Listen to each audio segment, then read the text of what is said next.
Bullseye.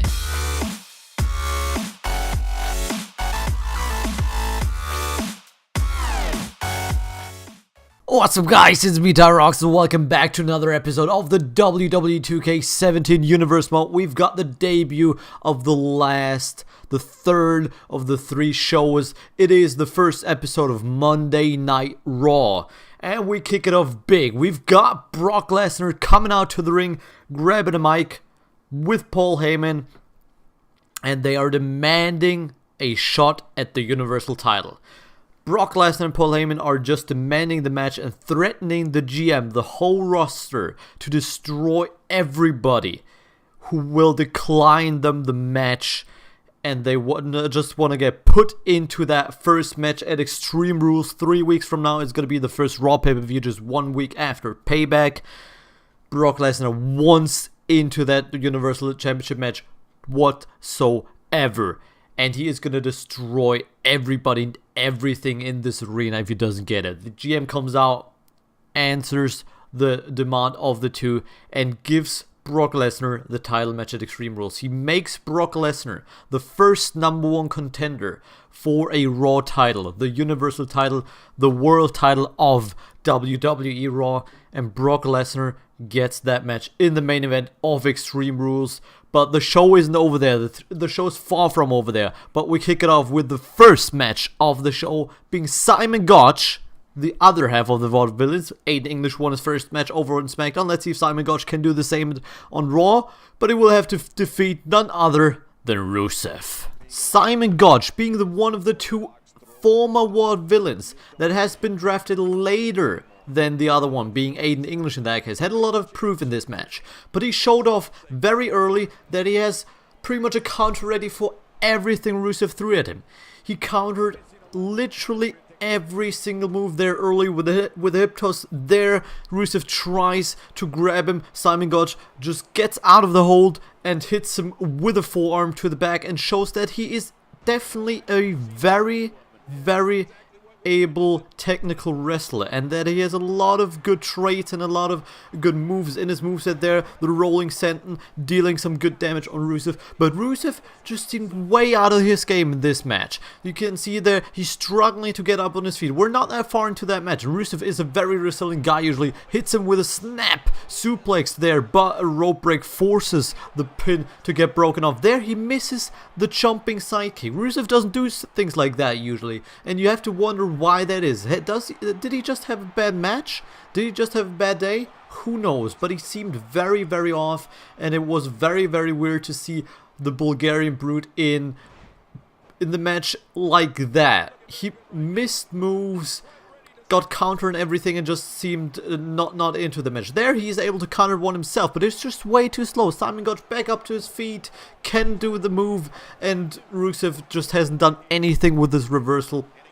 Very, very weird to see there as Simon Gotch gets the fans pumped up in the corner, taunting Rusev, but he just doesn't get up. He helps him up and then hits him down with a vicious backbreaker there right onto the knee. He's gonna drag him inside the ring and gonna try cover there. Could that be it already for Rusev? Ref counts for the 1, 2, 3, and that is indeed it. Rusev has lost this match to Simon Gotch. Congratulations to Simon Gotch. He won his first match, so did his former partner Aiden English on SmackDown. But Rusev, very, very weird match from him. But congratulations there. And it's time for the next match. That one is gonna be the Wyatt family versus the Usos, and this is the first match of a 4 tag team tournament. So this is the first semi-final. Eric Rowan and Braun Strowman will fight for the Wyatt family against the Usos. The other semi-final is going to be in 2 weeks' time, and it is going to be the Golden Truth versus a still unknown tag team at this point. So 3 of the 4 tag teams in this tournament are the Usos, the Wyatt family being Braun Strowman and Eric Rowan, and the Golden Truth. The 4th one will be revealed at Raw in 2 weeks when we're gonna have that match, and the final is gonna be at Extreme Rules for the Raw tag team titles. Going into that match, I would say, especially with Bray Wyatt and Luke Harper at ringside, the Wyatt family should be the clear favorites to win this match and go on to the final. and face whoever wins the other match in 2 weeks at Extreme Rules for the Raw Tag Team titles. Eric Rowan and Braun Strowman both start up showing their strength. Eric Rowan with a military press and Braun Strowman with a nice slam there as well. The Usos then, you thought would be getting back into the match, with then a nice counter and a big fist to the face from Braun Strowman, who takes the time to taunt the Usos, but that was a rookie mistake there. I'm saying rookie mistake because we all know Braun Strowman hasn't been on the main roster for that long and hasn't been in the Performance Center for that long either, but he counters then with a big slam while Luke Harper gets a chair inside the ring. Braun Strowman decides to pin him though, not use the chair of course. This is a match with disqualifications, so using that chair, especially with the ref seeing it, would lead to disqualification. Braun Strowman now with a big power bomb to the Usos there. Vicious not going for the pin there though, but then the Usos with a nice stinky face, shades of Rikishi or Umaga, whatever you want to say there, hits them with or hits Braun Strowman with the first move, and then the Usos splash to Braun Strowman as well. Usos slowly getting back into the match, slowly getting some offense as well. The pin gets broken up by Eric Rowan at 2. Usos still on the upper hand with a nice super kick, gets Braun Strowman up to his feet, and then boom, the super kick followed up by an Uso splash, number 2 to Braun Strowman, and this time they go for the cover of course once again. Ref runs around, goes for the 1, and Eric Rowan this time even faster, breaking the pin up at 1.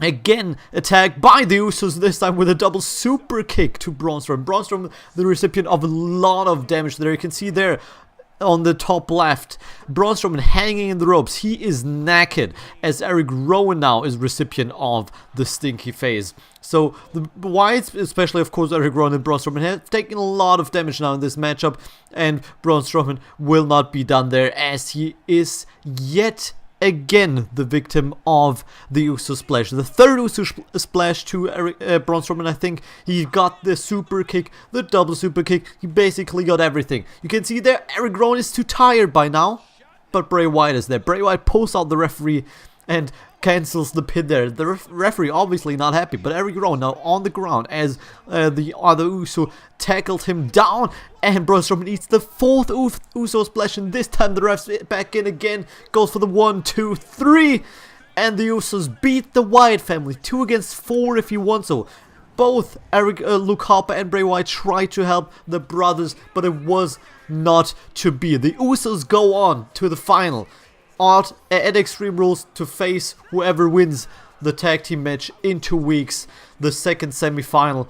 Congratulations to the Usos. Next up, we've got a triple threat match between the All-American Jack Swagger, the show-off Dolph Ziggler, and Sami Zayn. Early on in this match, it was Dolph Ziggler and Sami Zayn dictating the match. Sami Zayn starts it off with a flatliner to Jack Swagger. Dolph Ziggler one-ups that with a jumping flatliner to Sami Zayn, while Jack Swagger takes the moment to chant up the crowd. Now we've got a tag team move between Sami Zayn and Jack Swagger, all legal in a triple threat match. Of course, it is everybody for himself, but if you want to team up with somebody and if it works out, why not?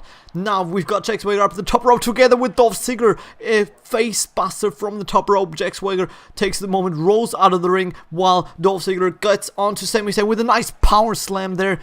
It picks Sami Zayn back up again, looking to do more damage with the famouser he does. But that's not going to be enough, of course. We're still early on in the match. Sami Zayn then with a brainbuster suplex. 1, 2, but Jack Swagger still able to kick out, as I said early on in the match.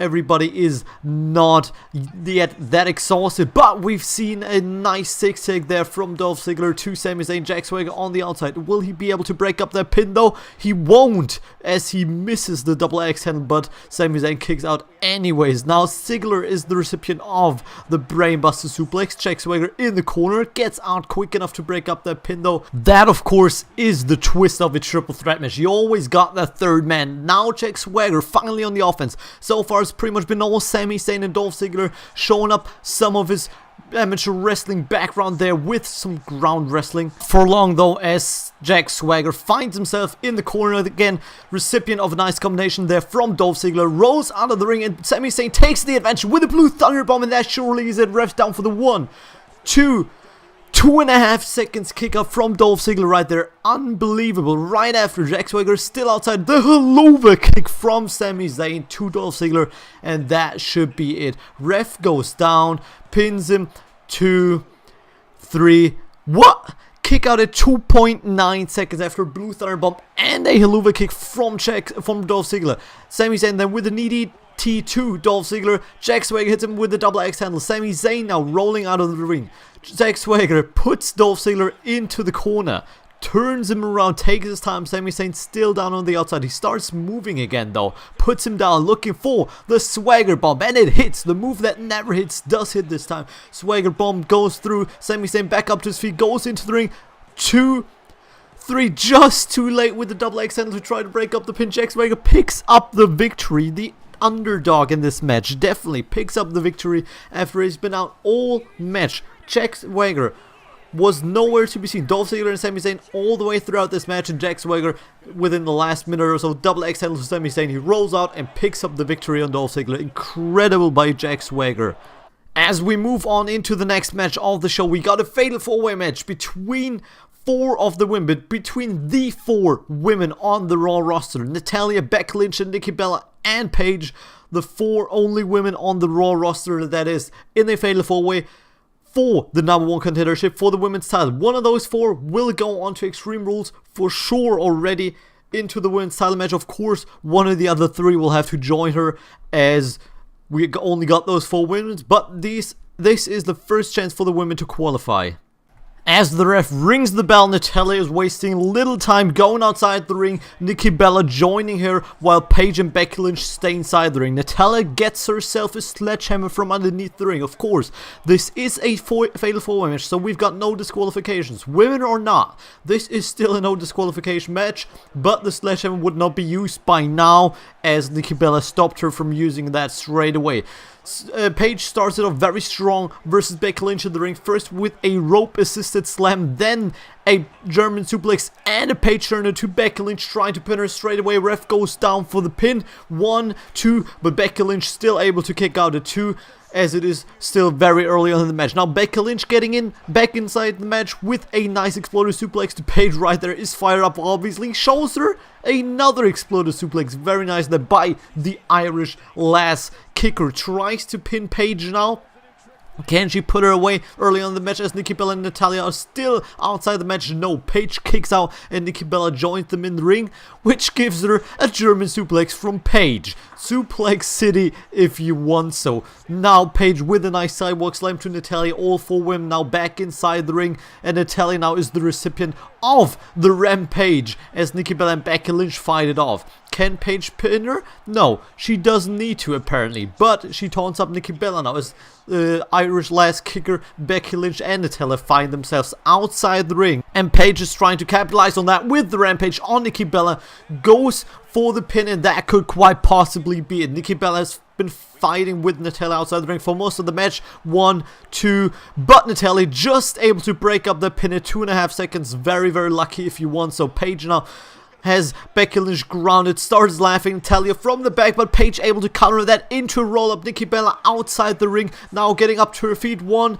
2, 3, Nikki Bella back inside the ring, but not able to break up the pin. Paige goes to Extreme Rules, #1 contender for the Women's Championship, and we still gotta find out who the other one is, but so far it is Paige going to the pay-per-view as the first woman in this match. Natalya took the pin. That is why the GM comes out after the match declaring that at next week's Raw we will have a match between Nikki Bella and Becky Lynch, the 2 women that have not been involved in the finish, to find out who is the second woman to join Paige in that pay-per-view match, as we head towards a co-main event of the evening, being a matchup between Roman Reigns and the luchador Sin Cara. Roman the clear favorite going into that match, and he starts it out strong with a nice headbutt towards Sin Cara, whipping him into the ropes again, but Sin Cara is ready with a counter there, goes into a neck breaker.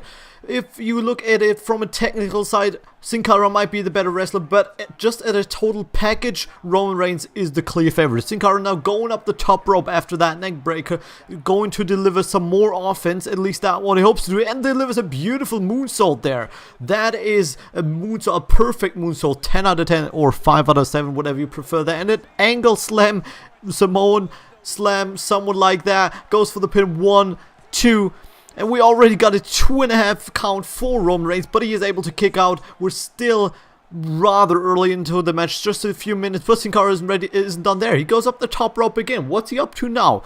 Up the top rope, moonsault again. No, we've got the Swanton Bomb this time. Very nice move. Does he go for the pin again? Yes, he does. Refs down for the count once again. 1, 2, and another 2.5 seconds kick out from Roman Reigns there, still keeping himself in the match. Of course, he has fought a lot of high-profile matches over his career, so he has a lot of resiliency. Nice sunset flip there from the top rope from Sin Cara, now following up with a pin. Doesn't go for the pin straight away. Maybe a mistake there? Yes, possibly. 2-second kick out from Roman Reigns again. Maybe if he would have gone for the straight pin, he would have had a better chance. Now Samoan drop from Roman Reigns to Sin Cara. Very nice there.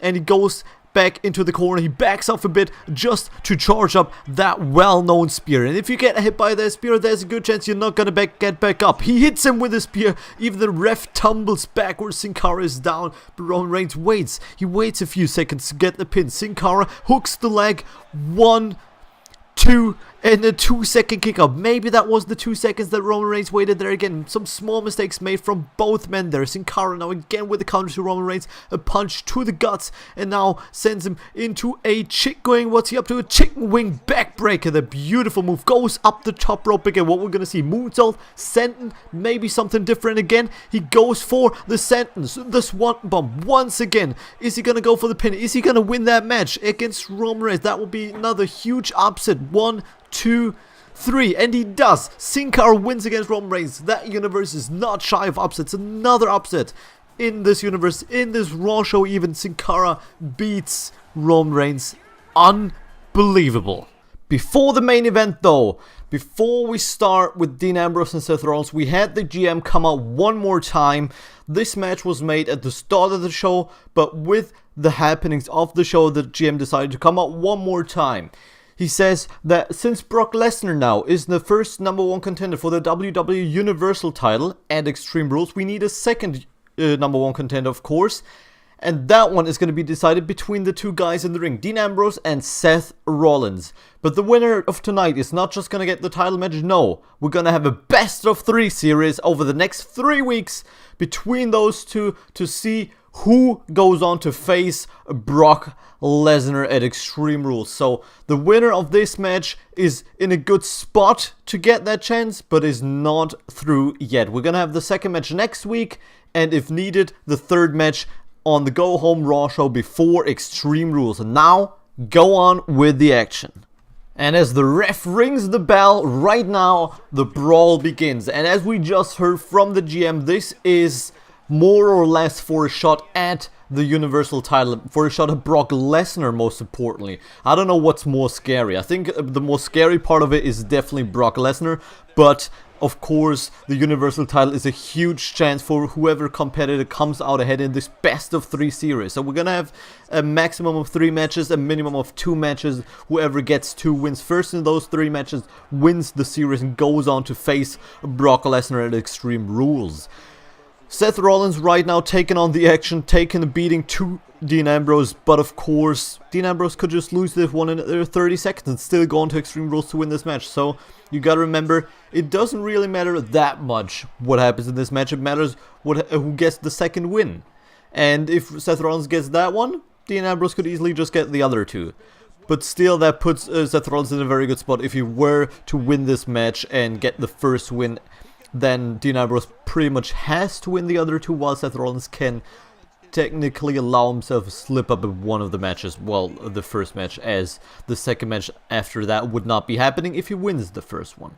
So very interesting to see how this one pans out. Dean Ambrose and Seth Rollins, possibly 2 of the biggest contestants on the Raw brand, of course, other than the Beast Incarnate Brock Lesnar, together with Paul Heyman, forced to be reckoned with most definitely, and we get a nice fist drop from the top rope from Dean Ambrose there, dragging Seth Rollins into the ring. Now it seems like Dean Ambrose has gotten the upper hand in this match a little bit. You had the first minute or so of Seth Rollins, now we got a minute of Dean Ambrose. We're gonna see how it develops after that minute of Dean Ambrose. Is it gonna be still Dean Ambrose? He goes for a pin there, 2.5 seconds kick out from Seth Rollins. He's still in the match, not gonna give up after a fist drop like that, and a, what was that, a forearm to the face, and a nice fisherman suplex there from Seth Rollins. It was a Northern Light suplex, I'm sorry. Now going up the second rope, what's he up to? Oh, turns around, oh my god, a Phoenix Splash from the second rope. You don't see that a lot. You barely see a Phoenix Splash from the top rope from Seth Rollins nowadays, and he goes with the standing shooting star press as well as showing off his high-flying skills that he definitely has. And the Bulldog by Dean Ambrose. You gotta argue though that of course as Seth Rollins was a heel in real life WWE, he kind of got rid of the high-flying style a bit. This is more of a face fighting style, and it got more to the heelish moves, but if he now goes back to face, he definitely can bring those moves back out. And he tries to do that right now. Top rope again. What's he looking for now? For the double knees to the chest. Could go for the straight pin there, but he doesn't decide to do so. Goes for a rack of the nose of Dean Ambrose and tries to just tear him apart as good as he can. Roll up there. Goes for a kick there. Beautiful. That's the move that Del Rio won the US title from John Cena back at Hell in a Cell 2015, I think it was. Goes for the pin there. 1, 2, no. Kick out at 2 from Dean Ambrose. He stays in it. He's more resilient than John Cena. You could argue, oh, what's Seth Rollins looking for? Charging up. Dean Ambrose is trying to get back on his feet. We see the pedigree that he got from Triple H. He hits it on Dean Ambrose. Is that going to be it already? Could Dean Ambrose be out within like, what is it, 5 minutes, 3-4 minutes of the match?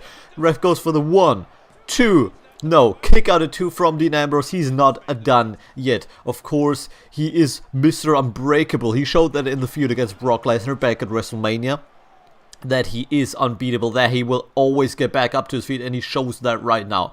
That bears the question, is Seth Rollins gonna be able to put him away at some point? And God's last gift, the hardcore fans of Tyler Black or Seth Rollins will know that move back from ROH, I believe it was.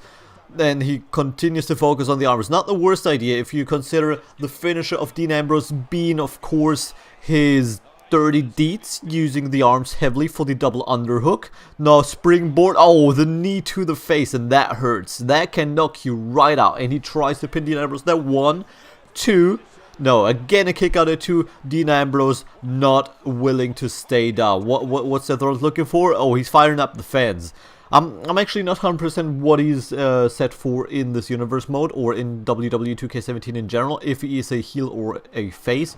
I would say a heel, but if any of you know, please let me know in the comments down below. It would be much appreciated. He now goes for, no, he doesn't go for nothing. Dean Ambrose with a counter, focusing the arm of Seth Rollins. Now, of course, double underhook kind of for the pedigree as well, so not the worst idea there. The dirty deeds, can he hit it with full force? No. Whoa. Seth Rollins counters that one in an arm drag. Unbelievable. Now he charges him up. What's he going to do? Another pedigree? Are we going to see the pedigree? And that would be surely it.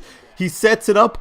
Underhook, that's the double underhook I was talking about. Pedigree, he goes for it, and that is it for Dean Ambrose. I am pretty sure. Rolls him over for the pin, no rope break there. Ref for the 1, 2, 3, and it is it indeed. Seth Rollins goes 1-0 up in the best of 3 series against Dean Ambrose. Very good performance, incredible counter of that dirty deeds there. Absolutely ridiculous counter, and he is celebrating, of course. As I say, 1-0 up in the best of 3 series. We're gonna see another match between those two at next week's Raw, and I'm gonna be looking forward to that very much, as this was a very good match. But spoiler there, we're not gonna see that one in the main event, as we're not gonna watch that match 3 times over and over live. So probably going to be the co-main event, and main event being something different. But you're going to see that in 3 episodes for the next Raw episode. Next episode, of course, is going to be NXT with the very first champion. We got that match between Hideo Itami and Samoa Joe for the NXT title. So look forward to that one. I hope you guys enjoyed this video. If you did, please drop it a like down below. I would very much appreciate, of course, in the comments if you want something improved, something different, storyline ideas, some wrestlers that should get involved more. Just hit me in the comments with down below with whatever you have on your mind. Subscribe if you haven't already for more universe content. Thank you guys so much for watching. I'm out for that one. Have a good one and peace.